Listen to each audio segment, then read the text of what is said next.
Water body skill है तो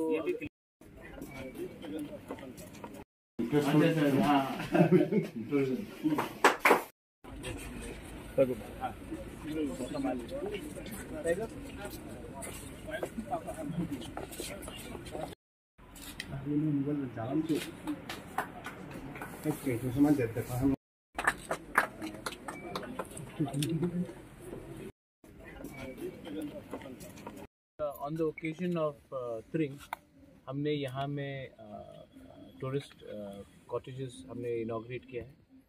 खुमुलुंग park इस शायद त्रिपुरा में सबसे खूबसूरत पार्क खुमुलुंग पार्क ही है, लेकिन बहुत लोग अगरतला से नहीं जानते कि इतना खूबसूरत जगह है। और यहाँ में अच्छे तरीके से लॉग कैबिन्स खोलकर हम चाहते हैं कि बाहर के लोग भी हमारे एडीसी एरियाज़ में आए और देखें कि हमारे एडीसी एरियाज़ कितना खूबसूरत है, कितना सफ़ा है, और यहाँ के लोग हमारे लोगों को भी एम्प्लॉयमेंट का एक चांस मिले।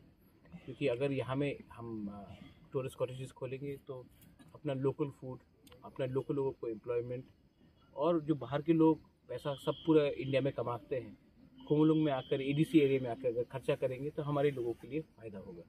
तो I congratulate everyone and I hope that ये टूरिस्ट कॉटेज अच्छे तरीके से चले। हमें अपने स्टेट को अगर हाईलाइट करना है अच्छे तरीके से तो टूरिज़्म के थ्रू से हम लोग अच्छे तरीके से कर भी सकते हैं और एम्प्लॉयमेंट भी दिलवा सकते हैं।